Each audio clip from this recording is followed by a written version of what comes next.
Obsessed with a Married Woman is a 1985 TV movie directed by Richard Lang and starring Tim Matheson, Jane Seymour, Michael Goodwin, Richard Masur, Dori Brenner, and Donna Pescow.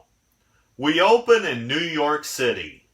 Do you know what my favorite part of the play was? When I bought you the chocolate-covered raisins? Well, now that you mention it. You hungry? I'm starving. Oh, by the way, the only copy of this film I could get has German subtitles, so enjoy learning something as you watch this piece of shit. Tony is dining with his lady friend, going straight from dessert to her bed. Then he fucking splits. Where are you going?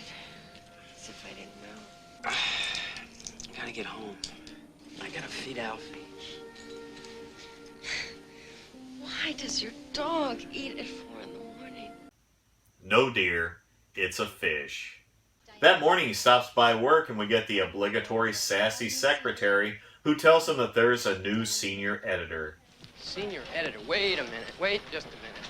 How senior? Well, she knows what she's doing. She didn't think you'd ever show up today. Well, I'll surprise her. Keep your pants on, Tony. Okay, what's it gonna be? Nicaragua, toxic waste? CIA? I give up. Mistresses. You're kidding. Circulation. Mistresses? Whose? A generic phenomenon. Nobody's, everybody's, anybody's.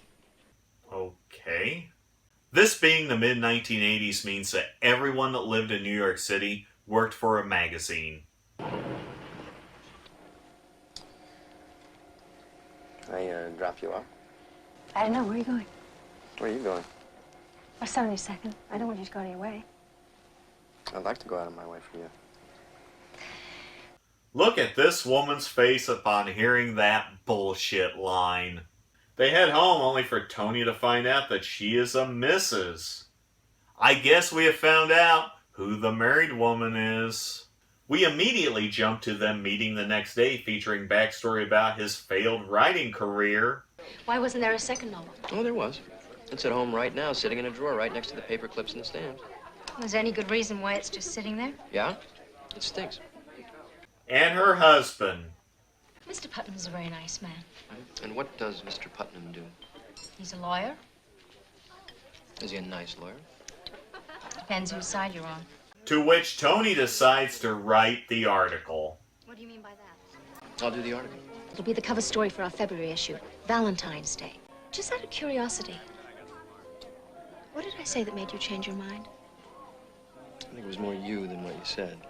He just admitted that he thinks with his dick. Not your typical... Tony goes to his first mistress interview where she thinks he's about to leave his wife. Do you understand? We have been planning this for 7 years.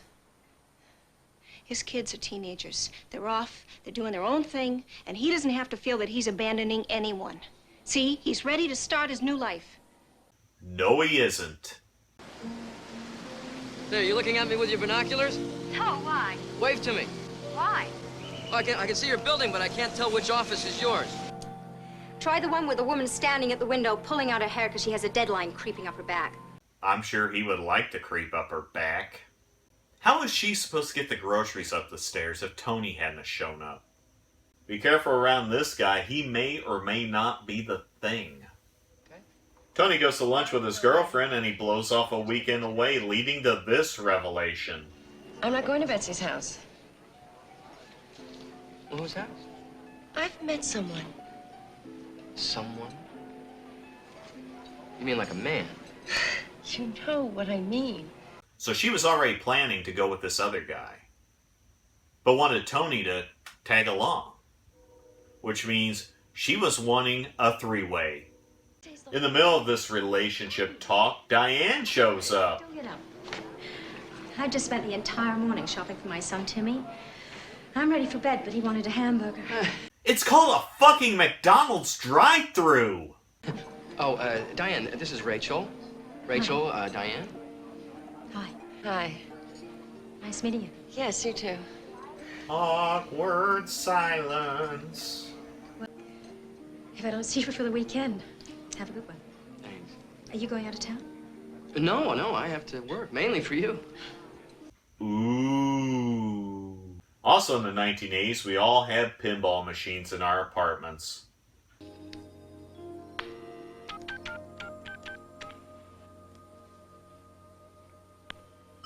Hello? Hi, Diane. Hi, it's Tony.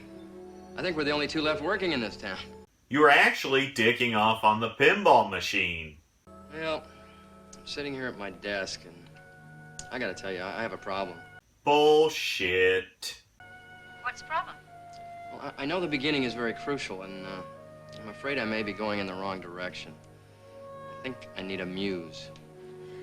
Well, why don't you read me what you have so far, and, I can't. I haven't written a word I like. I'm sitting here, I'm staring at a blank piece of paper. Is this considered a form of gaslighting? Here, let's bring back your whole childhood. What the fuck? She shows up? Apparently, he lures her in with free ice cream. I've had a hell of a day. Ooh, boy, you're like a rock. Can she not see how creepy he's being?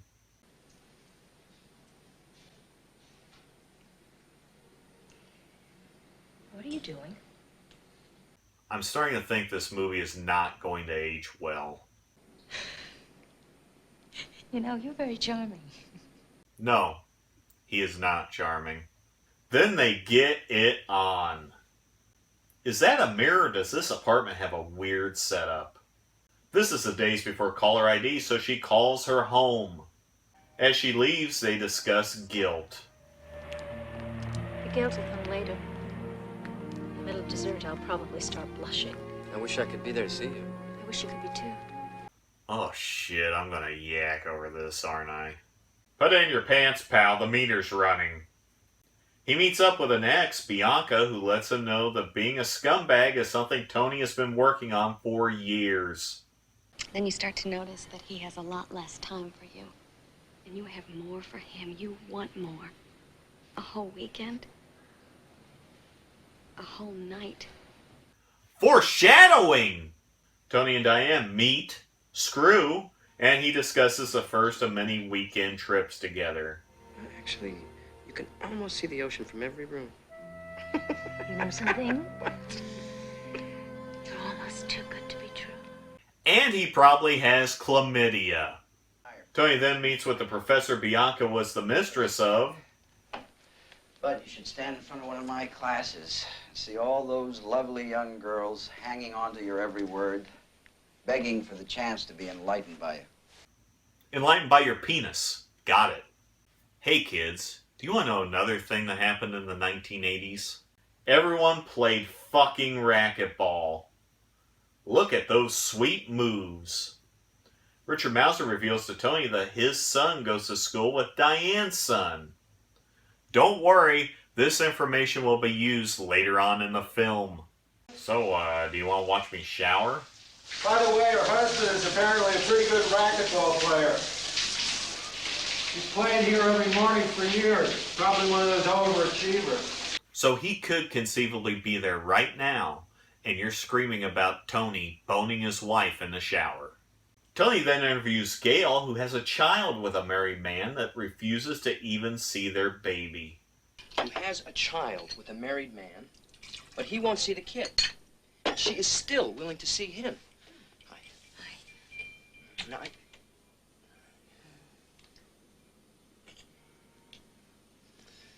how does someone have so little respect for themselves? Pot, meet kettle. You know, I'm surprised by your reaction. I didn't think you feel so strongly about it, but I'm glad. How do women get themselves into such a fix? Ha ha ha! Wait till we get the payoff from all this build-up. I hate lying. Then don't fucking do it. I know. I hate listening.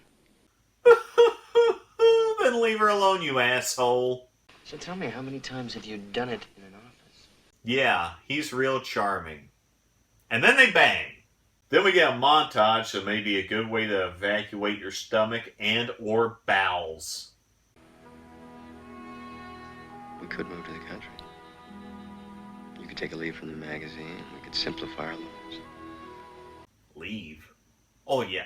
They had this thing in the 1980s where if you had a real high-profile job that made lots of money, they didn't give a fuck if you left for like a year to find yourself. They get a frantic call from one of Tony's interviewees where she has discovered that her man will never leave his wife, just like Diane will never leave her husband later on in the film. Want me to end up like Wendy, babbling to strangers in the middle of the night? Don't even compare our situation to hers. It's the same situation you're in now, dumbass. They then discuss another getaway trip that will never happen. The next day, Tony and Ed decide it will be a great idea to watch Diane's husband play racquetball. Oh, and there was only one racquetball court in New York City as well. We get an ego game where Tony gets his ass kicked. It's just too bad about the surgery on my leg, you know. I'll probably slow me down just a little bit. I get the stitches out next week. I'll see you then. Yeah. Nice to see you, Rick. You too. Hey, say hi to Diane. I will. Yeah, you know Diane is really gonna love that shit. Are they sharing a joint? Diane winds up being pissed, but fuck it, he is so charming. Tony then guilt trips her about staying with her family for Thanksgiving. It's in the springtime, and in case you didn't know, it's traditional for lovers to spend this most meaningful holiday together in Paris. I think you just made that up. I think you're right. So what? Come on, come away with me. It'd be fantastic for us to be there then. You're never going to France with her. Hell, you're never going to spend a weekend with her. Christ. I can't believe you're really serious about it. And it's gone way beyond serious a couple of weeks ago. These guys are splitting a joint. Come on. Diane calls Tony and tells him that she can stay over next Friday, prompting Tony to spend thousands of dollars on a dinner that she isn't going to show up for. I thought maybe you decided to go with us. Come with us, Mom. Please. Well, I guess it would be nice if we could all go together. Yeah, hurry, Mom. Get packed. Saw that coming. That's right. Booze will make it all better, buddy. What are you doing there? I've been sitting here waiting for you for hours. Now, what the hell is wrong with you? I'm coming out there tomorrow. You meet me at the White Horse Motel at 1 p.m. Be there. Whoa, that's the kind of phone call that the SVU crowd will be showing up for the next day. Diane arrives at Stalker Tony's motel room and they argue. But then they screw! Tony then asks Diane to leave her husband. I can't leave Timmy. Of course you won't leave him. We'll get a bigger apartment, a house in the country. And we can buy him a golden retriever. Do you think he'd like that? You don't know anything about this kid. Marshmallows, chocolate chip cookies, and peanut butter? This could be the best part about you and Timmy coming to live with me. We need milk. Should you be shopping with her and saying stuff like this? Diane, is that you? Are you just out for the weekend? It's beautiful, isn't it? See, Bueller's dad showed up and he got dunked by the den of cans. Please try to bear with me.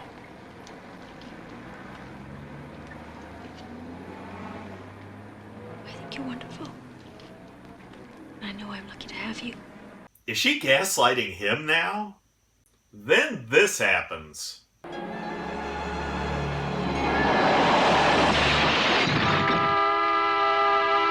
Tony stops by the hospital to visit after talking to her son on the phone.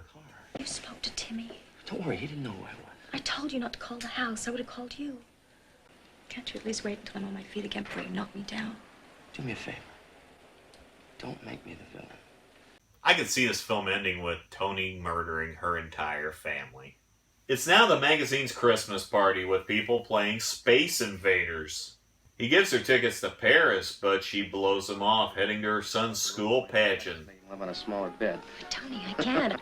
I gotta go to Timmy's school Christmas pageant. Talk to you later, see you later, gotta go. I never intend on watching this movie again, but if I do, I'm already building a drinking game in my head. So Tony tags along with Ed's clan. This is not going to end well. Is that why you wanted to come?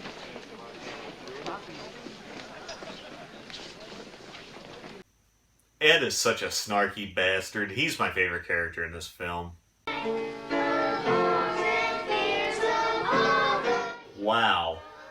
Tony must really love her to sit through this shit.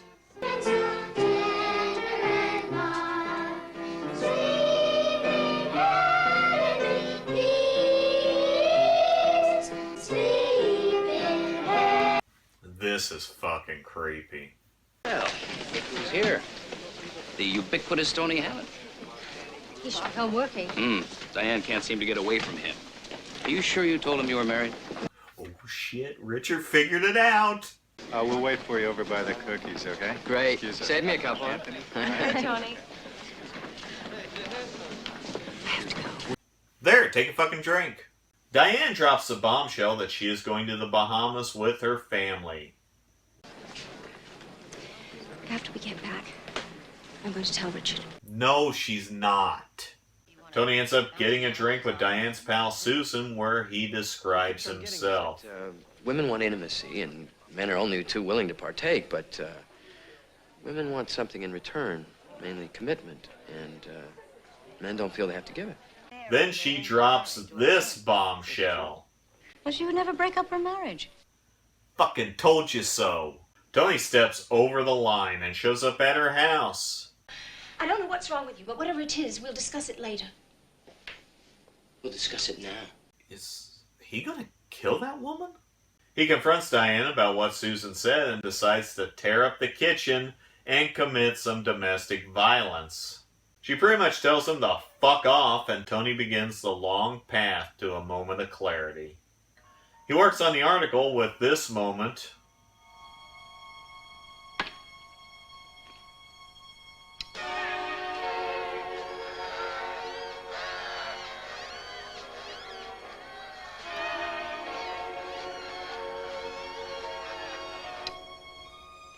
We had to acknowledge that he's working on the article New Year's Eve instead of out partying. He gets called to Diane's office for revisions, where we discover that his experience as a mistress is the topic he wrote about. Diane makes a play to get back together, but Tony shows some fucking backbone and pounds sand. Once again, the usual rule about made-for-TV films holds true. This movie is fucking awful, and a trope that I've discussed numerous times while doing this pops up again. None of the characters are likable. Our two leads are shitty people. They're both selfish and spend the entire running time of the film manipulating each other into getting what they want. It got to the point that I really wished he had gotten in the car wreck with her and there was an explosion where there were no survivors. It is interesting to see all the 1980s cliches pop up, but the unbelievable writing is horrible. Especially when you're trying to make the surprise correlation that the audience figures out within the first 10 minutes.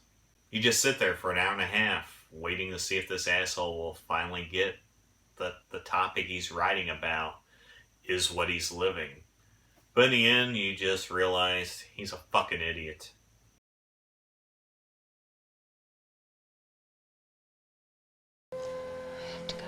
I have to go, I'm late.